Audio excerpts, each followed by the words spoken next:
नमस्कार। आपका बहुत बहुत स्वागत है महिलाओं की सबसे ज़्यादा प्रतिष्ठित पत्रिका गृहलक्ष्मी के फेसबुक लाइव सेशन में मेरे साथ जुड़ने के लिए। मैं हमेशा परिवार की बात करता हूँ, रिश्तों की बात करता हूँ, खुशियों की बात करता हूँ, सफलता की बात करता हूँ, जीवन में जीने का पूरा आनंद लेने की बात करता हूँ। आज भी मैं कोशिश करूँगा कि ये आधा घंटा आपको कुछ ऐसा दे जाए कि जीवन भर याद रहे। भगवान ने स्त्रियों को सुंदर बनाया है। अक्सर पुरुष लोग स्त्री की सुंदरता पर रीझ जाते हैं। शादियां भी होती हैं तो लड़की का चेहरा मोहरा सबसे पहले देखते हैं। उसकी सुंदरता को मानो नापा और तोला जाता है। विश्व भर में सौंदर्य प्रतियोगिताएं होती हैं और Miss Universe, Miss World, Miss Earth, Miss India, Mrs India और भी न जाने क्या क्या। ये भी सच है कि हर औरत सुंदर दिखना चाहती है। मेकअप करना, पार्लर जाना, डाइट करना, स्लिम होना इसीलिए लाजमी बन गया है क्योंकि हर महिला हमेशा सुंदर दिखना चाहती है। खुशी की बात यह है कि भगवान ने महिलाओं को चेहरे मोहरे से ही नहीं बल्कि दिल से भी सुंदर बनाया है। महिलाओं में प्रेम, ममता, दया, करुणा के भाव स्वाभाविक रूप से आते हैं। आज हम इन्हीं सब के बारे में बात करेंगे और जीवन को एक नई निगाह से देखने की कोशिश करेंगे। एक बार फिर आपका बहुत बहुत स्वागत है हमारे प्रोग्राम हेलो होम मिनिस्टर में। इस प्रोग्राम में हम हर हफ्ते रविवार को शाम 5 बजे एक नया टॉपिक लेकर हाजिर होते हैं। हमारा आज का टॉपिक है बोल राधा बोल। मैं हूं पीके खुराना। मैं एक integrated success and happiness coach हूं। यानी मैं यह ट्रेनिंग देता हूं कि हम सफल कैसे हों और सफलता के साथ साथ सच्ची खुशी कैसे हासिल करें। Holistic success coupled with genuine happiness. और इस प्रोसेस में मैं दिल से, दिमाग से और आत्मा से कूड़ा चुन लेता हूं। I am the rag picker of the soul. आपको मालूम ही है कि आप सबके लाभ के लिए गृहलक्ष्मी की ओर से इस प्रोग्राम को रिकॉर्ड भी किया जा रहा है ताकि आप जब चाहें इसे दोबारा भी देख सकें, या फिर आप हमारे YouTube चैनल हैप्पीनेस गुरु पीके खुराना पर भी इसे देख सकती हैं। मैं एक बात और कहना चाहता हूं कि इस लाइव सेशन के बाद इसका वीडियो दोबारा तिबारा भी ज़रूर देखिएगा। 3-4 बार देखने पर हो सकता है आपको इसमें कुछ नया न मिले, पर हर बार आपको नया आनंद भी आएगा और खुद अपने अंदर भी कुछ नई परिवर्तन, नया चेंज महसूस होगा। और वो जो होगा उसे शब्दों में बखान नहीं किया जा सकता। ये पक्का है कि आपको हर बार जो चेंज मिलेगा वो बहुत फायदेमंद होगा। तो अब अगला आधा घंटा शांत होकर बैठिए, ध्यान से वो सुनिए जो मैं कहना चाहता हूँ। इस हफ्ते की शुरुआत इंटरनेशनल विमेंस डे से हुई। हर साल की तरह बहुत से संदेश आए, बहुत सी महिलाओं ने संदेश लिखे, प्रेरणा से ओतप्रोत महिला शक्ति की महिमा गाई गई। हम पुरुषों ने भी बहुत से संदेश लिखे या फॉरवर्ड किए और अपनी जिम्मेदारी से मुक्त हो गए। अंतर्राष्ट्रीय महिला दिवस आया और चला गया। क्या महिलाओं की स्थिति में कोई क्वालिटेटिव डिफरेंस आया?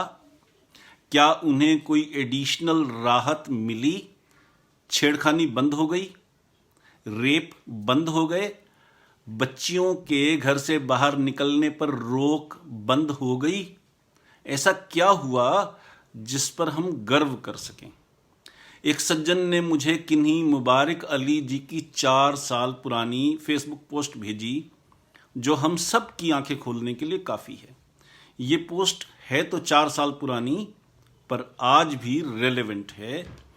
मुबारक अली लिखते हैं, जब तक बीजेपी को नापसंद करने वाले लोग स्मृति ईरानी पर और कांग्रेस को नापसंद करने वाले लोग सोनिया गांधी पर, आम आदमी पार्टी से नफरत करने वाले लोग अलका लांबा पर, और ये सभी मिलकर मायावती, ममता बनर्जी, वृंदा करात, श्रुति सेठ, अंजना ओम कश्यप, स्वरा भास्कर और उन तमाम महिलाओं पर भद्दी और वाहियात टिप्पणियां करनी बंद नहीं कर देते, तब तक महिला दिवस मनाना एक पाखंड है।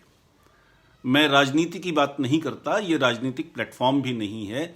मुझे किसी भी पॉलिटिकल पार्टी से कुछ भी लेना देना नहीं है। मेरा दर्द सिर्फ ये है कि हम महिलाओं की इज्जत करना कब सीखेंगे।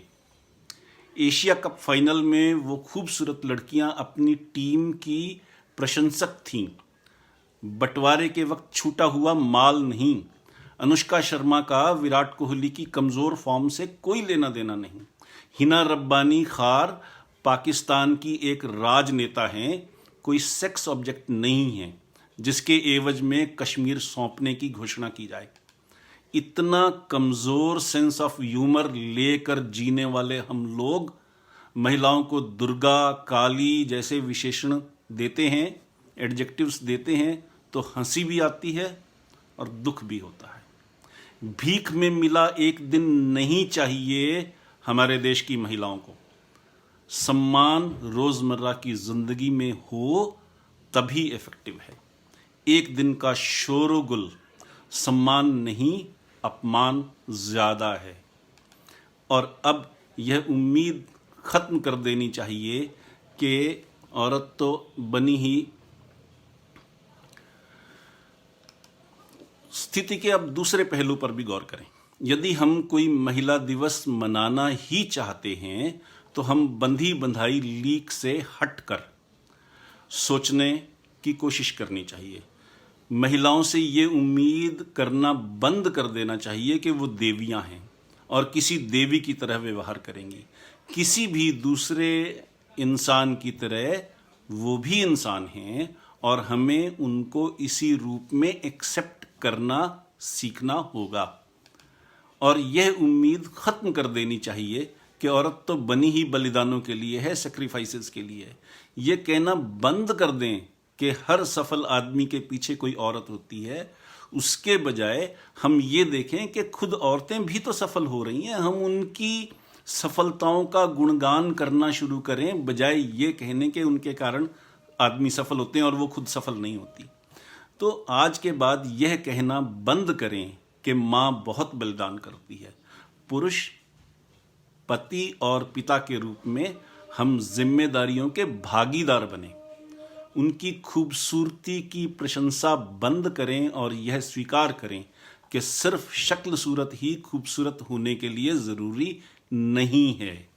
माँ, धर्मपत्नी, बहन और पुत्री के रूप में उसकी प्रशंसा करना बंद करें और एक इंसान के रूप में उनको एक्सेप्ट करना शुरू करें। ये उम्मीद करना बंद करें कि वो मल्टीटास्किंग कर सकती हैं और उन्हें अपने ढंग से ज़िंदगी जीने की इजाज़त दें, वैसा माहौल पैदा करें।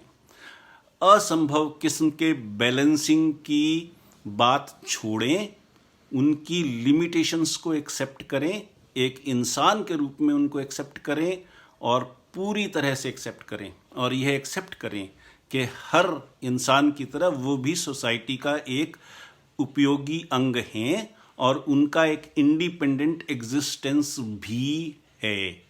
ये बहुत बिल्कुल नेचुरल है कि किसी भी दूसरे इंसान की तरह उनमें भी कमियां हो सकती हैं। वो मूडी हो सकती हैं, वो हठी हो सकती हैं, कभी कभार गैर जिम्मेदाराना भी हो सकती हैं, आलसी हो सकती हैं, कमज़ोर हो सकती हैं, दुस्साहसी हो सकती हैं, अव्यावहारिक हो सकती हैं। तो क्या हो गया? इंसानी कमज़ोरियां अगर पुरुष में हो सकती हैं तो महिला में क्यों नहीं? हम इसे क्यों नहीं स्वीकार कर सकते? महिला दिवस मनाना तभी सार्थक होगा जब हम महिलाओं को उनके हर रूप में बिना शर्तें लगाएं अनकंडीशनली एक्सेप्ट करना सीख लें। इस संबंध में महिलाओं को तो अपना नजरिया बदलना ही चाहिए, पर सच में हम पुरुषों को ज्यादा सुधरने की जरूरत है। महिला दिवस की रेलेवेंस और सार्थकता इसी में है कि हम उन्हें इंसान माने और अपने ढंग से जीने के लिए माहौल बनाएं, सुरक्षित माहौल बनाएं। ये सच है कि महिलाएं इस दुनिया की आधी दुनिया हैं, लेकिन उनकी अपनी भी एक दुनिया है और हमें एक्सेप्ट करना होगा कि उनकी दुनिया में उनको अपने तरीके से जीने का पूरा हक है।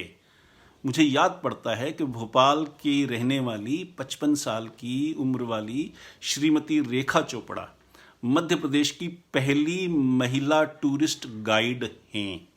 बहुत पॉपुलर हैं और पिछले 33 साल से 33 ईयर से इसी प्रोफेशन में हैं। अगर मेरी आज की ऑडियंस में आप में से कोई भोपाल से है तो हो सकता है कि आप श्रीमती रेखा चोपड़ा को जानती हों। आज विदेशी पर्यटक उनसे टाइम लेकर उनकी सुविधा के मुताबिक अपना टूर प्रोग्राम बनाते हैं, लेकिन इस सिचुएशन तक पहुंचने के लिए, इस पोजीशन तक पहुंचने के लिए, इस कमांडिंग सिचुएशन तक आने के लिए क्या आसान काम था? उनके अपने रिश्तेदार, यहां तक के मायके वाले भी उन्हें टूरिस्ट गाइड बनने से डिस्करेज करते रहे। उन्हें अपने ही रिश्तेदारों से ताने सुनने को मिले। यह संयोग ही था कि उनकी ससुराल वाले टूरिज्म के व्यवसाय में थे और उनके सास ससुर और पति देव ने उनके लिए इंस्पिरेशन का काम किया। वो उनके संबल बने, उनके मजबूती बने और उन्होंने आलोचनाओं की परवाह किए बिना, क्रिटिसिज्म की परवाह किए बिना अपने लक्ष्य की ओर बढ़ने का हौसला दिया। ससुराल के इस प्रोत्साहन की वजह से ही वो टूरिस्ट गाइड के उस कोर्स में रह सकी जहां कुल 47 स्टूडेंट्स थे और उनमें 47 स्टूडेंट्स में वो अकेली लेडी थी। एग्जाम जब हुआ तो वो फर्स्ट आई और उनके हस्बैंड नंबर 2 थे।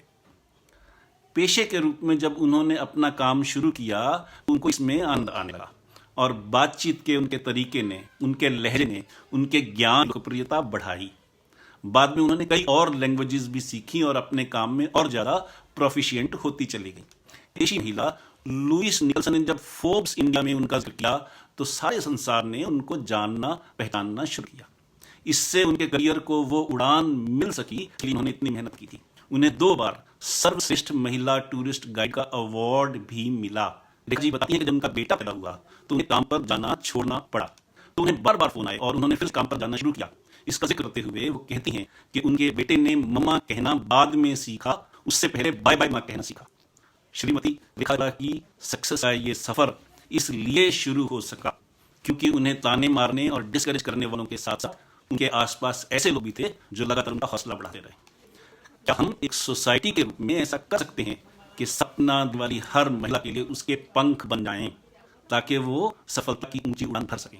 ये है तो हर दिन विमेंस डे है, और ये नहीं है तो महिला दिवस का ढोंग वैसा ही है जैसे हम गांधी, नेहरू जयंती, अंबेडकर जयंती मनाते हैं। मुझे पुराना चुटकुला आता है, एक पापी आदमी मरने के बाद नर्क गया। वहां उसके गांव के ही पंडित जी गए। उस पापी आदमी को बड़ा हैरानी हुई कि सारा गांव जिन पंडित की शराफत और इंसानियत की कसमें खाता था, उन्हें तो स्वर्ग में जाना चाहिए था, वो नर्क में क्यों? उसने हैरान होकर पंडित जी से पूछ लिया, पंडित जी आप यहां कैसे? पंडित जी ने जवाब दिया, अपनी पंडिताइन के कारण। उस आदमी ने हैरान होकर पूछा, क्या मतलब है आपका? तो पंडित ने जवाब दिया, मैंने अपनी पूरी जिंदगी में कभी झूठ नहीं बोला, बस बीवी से बोलना पड़ता था। वही और हैरान हो गया और उसने कहा, मैं समझा नहीं पंडित जी, जरा खुल के बताइए। तो पंडित जी उदास होकर बोले, क्या बताऊं जजमान, पंडिताइन रोज सवेरे नहा धोकर तैयार होकर मुझसे पूछती थी, अजी मैं कैसी लग रही हूं। बताओ जजमान मैं क्या जवाब देता। आप इस चुटकुले में नाराज भी हो सकती हैं, लेकिन मैं अब इस चुटकुले की दूसरी साइड को समझाता हूं। दूसरी साइड समझाता, सुनिए।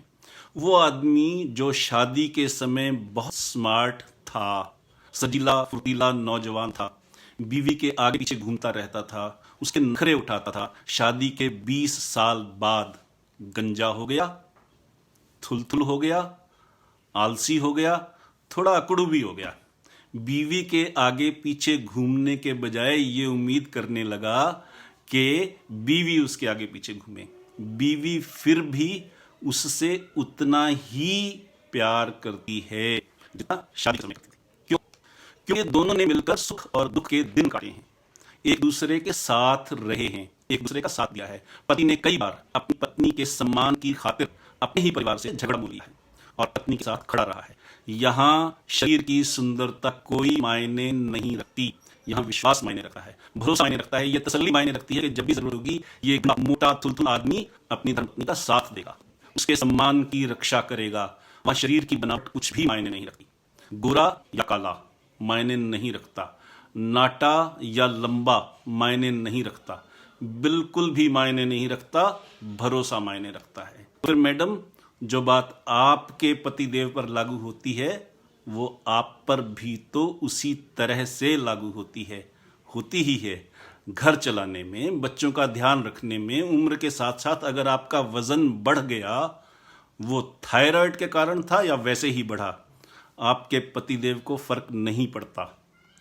काम के बोझ ने गैस की प्रॉब्लम कर दी, आपको गैस होने लग गई, तो आपके पतिदेव को आपसे सहानुभूति होगी, परेशानी नहीं होगी। उनके लिए तो आप मिस यूनिवर्स हैं। आप ब्यूटी पार्लर जाएं, ब्यूटी ट्रीटमेंट लेकर आएं, इससे उनको खुशी मिलती है। तो इसलिए नहीं कि आपको ज्यादा सुंदर दिखने लग गई, इसलिए कि लोगों को आप ज्यादा अच्छी दिखती हैं और आप में कुछ ज्यादा सेल्फ कॉन्फिडेंस आ गया कि आप ठीक दिख रही हैं। वरना तो सवेरे जब आप नींद से जागती हैं, आपके पतिदेव तब भी आपके पास होते हैं, तब भी वो आपको देखते हैं, तब भी वो आपको उतना ही पसंद करते हैं। इसलिए मत रखिए कि आप कैसी हो गई हैं, साड़ी ब्लाउज में आप थुलथुल लगती हैं या सुंदर लगती हैं, वेस्टर्न आउटफिट आप पर जचता है या नहीं जचता है, कोई फर्क नहीं पड़ता, बिल्कुल भी फर्क नहीं पड़ता। लोगों को पड़ता होगा, आपके पतिदेव को नहीं पड़ता, क्योंकि सुख में, दुख में, गरीब में, अमीर में आपने उनका साथ दिया है, घर संभाला है, बच्चों को संभाला है, कई बार तो अकेले संभाला है। पाकिस्तान में एक प्रधानमंत्री हुई, उनका नाम था बेनजीर। बेनजीर यानी वो लड़की, वो औरत जिसकी नजीर ना हो, उदाहरण ना हो, मैच ना हो, मैचलेस हो, दुनिया में अपनी तरह की अकेली हो। भारतवर्ष में हिंदी में वही नाम अनन्या होता है, यानी जिसका कोई मैच नहीं, दुनिया में अपनी तरह की अकेली, पतिदेव की ब्यूटी क्वीन। आप वो हैं, आप अपने पतिदेव की ब्यूटी क्वीन हैं। आपका शरीर मायने नहीं रखता, कपड़े मायने नहीं रखते, मेकअप मायने नहीं रखता, भरोसा मायने रखता है। आप भरोसा हैं अपने पतिदेव का, इतना ही काफी है उनके लिए, बाकी सब दिखावा है, दुनिया के लिए है, दुनियादारी के लिए है। क्या आपके बच्चे आपको इसलिए छोड़ देंगे कि आप मिस यूनिवर्स जितनी सुंदर नहीं दिखती? मैनिक्योर करवाइए, पेडिक्योर करवाइए, जरूर करवाइए, ताकि आपका शरीर स्वस्थ रहे। आपका शरीर आपका मंदिर है, इसका ध्यान रखिए, स्वस्थ रहिए, हेल्दी रहिए, ताकि जीवन का आनंद ले सकें। अब मैं एक बात और कहता हूं, इस पर ध्यान दीजिए। आपके पतिदेव बिल्कुल नहीं चाहते कि आप खुश रहें। मैं दोबारा दोहराता हूं, आपके पतिदेव बिल्कुल नहीं चाहते कि आप खुश रहें। आपके पतिदेव सिर्फ ये कहकर पल्ला नहीं झाड़ेंगे कि आपको खुश रहने की सलाह दें, वो आपकी खुशी की वजह बनना चाहते हैं, सिर्फ सलाह नहीं देना चाहते कि खुश रहो। ये फर्क है आपस के रिश्ते का। पिछले हफ्ते मैंने अपने सेशन में जिक्र किया था कि कोई औरत अपने मर्द को अपना दीवाना कैसे बना सकती है। वो फिर दोहरा रहा हूं ताकि आपकी मैरिड लाइफ और भी सुखी हो सके। तो सिर्फ दो बातें हैं, दो टूल हैं जो बहुत इंपॉर्टेंट हैं, जीवन बदल सकते हैं, मैरिड लाइफ में खुशियां ला सकते हैं। और उनमें से पहला टूल है, पत्नी को यह समझ होनी चाहिए कि हर आदमी अपनी पत्नी का हीरो होना चाहता है। वो अपनी बीवी की जिंदगी में यूजफुल होना चाहता है, उपयोगी होना चाहता है, उसके सुख दुख को अपने ऊपर लेना चाहता है। पत्नी अगर अपने पति को अपनी ज़रूरतें बताती रहे, उसे अपने लिए कुछ ना कुछ काम बताती रहे, तो पति को लगता है कि वो अपनी पत्नी के काम आ रहा है। इससे उसे लगता है कि वो अपनी पत्नी के जीवन का हीरो है, इससे उसकी ईगो खुश होती है और उसे लगता है कि उसकी बीवी उस पर डिपेंड कर सकती है। अब इस हीरो वाली इमेज का दूसरा हिस्सा ये है कि गाहे बगाहे बीवी दूसरे लोगों के सामने भी और अकेले में भी अपने पति की प्रशंसा करती रहे। कुछ ऐसा कहना कि ये मेरे साथ होते हैं तो मुझे किसी बात की चिंता नहीं होती, ये होते हैं तो मेरे फला फला काम यूं ही निबट जाते हैं, वगैरह वगैरह। ये बहुत बड़ी खुराक है आपके पति की ईगो के लिए। दूसरी बात, बहुत छोटी बात और बहुत बड़ी बात, वो ये है कि हर पति अपनी पत्नी से शारीरिक सुख चाहता है, हर उम्र में चाहता है, तब भी जब वो 90 साल का हो गए तब भी चाहता है। हमारे देश में ये बहुत बड़ी गड़बड़ है, शारीरिक सुख को बहुत अच्छा नहीं माना जाता। बीवी जब माँ बन जाए तो वो हमेशा यही कहती है कि बच्चे देख लेंगे, बच्चे क्या सोचेंगे। वो कभी ये नहीं सोचती कि पति देव पर क्या गुजरेगी, उन पर क्या गुजरेगी। ये बहुत बड़ी गड़बड़ है। ये मत भूलिए कि कपड़े कोई भी धो देगा, कोई भी प्रेस कर देगा, खाना कोई भी बना देगा, पर पत्नी का वो ज़रूरी काम कोई और नहीं कर सकता। और ये काम किसी बाहर वाली को करने की नौबत ना आने दीजिए। राज कपूर की एक फिल्म थी संगम, जब हम बहुत छोटे थे तब उन दिनों की फिल्म है। उस फिल्म का सुपरहिट गाना था, बोल राधा बोल संगम होगा कि नहीं। तो आज भी वो सिचुएशन होनी चाहिए कि आपके पतिदेव आपको देखें तो बस यही बोलें, बोल राधा बोल। मैं ये इसलिए कह रहा हूँ कि एक कंसल्टेंट के रूप में, एक हैप्पीनेस गुरु के रूप में मैं दिल से ये चाहता हूँ कि आपको इस सेशन का पूरा फ़ायदा मिले और आपके शादीशुदा जीवन में बहार आए। आखिर में मैं यही कहूँगा कि आप सब ने इतने धीरज के साथ मेरे साथ इतना समय गुजारा, इसके लिए दिल से शुक्रिया। आपके मन में कोई सवाल हो, कुछ पूछना हो, बताना हो या कोई सुझाव देना हो तो आप मुझसे मेरी मेल आईडी info@mailpkk.com पर या हमारे नंबर 6284696674 पर संपर्क कर सकती हैं। इस वीडियो के नीचे डिस्क्रिप्शन में सारी डिटेल्स दी हुई हैं, आप उसको एक्सेस कर सकती हैं। इसके साथ ही हेलो होम मिनिस्टर प्रोग्राम का आज का टॉपिक बोल राधा बोल अब समाप्त होता है। अपने होस्ट हैप्पीनेस गुरु पीके खुराना को अब इजाज़त दीजिए। अगले हफ्ते रविवार को शाम 5 बजे फिर मिलते हैं एक नए टॉपिक के साथ। तब तक के लिए खुश रहिए, स्वस्थ रहिए, जीवन का आनंद लीजिए। नमस्कार।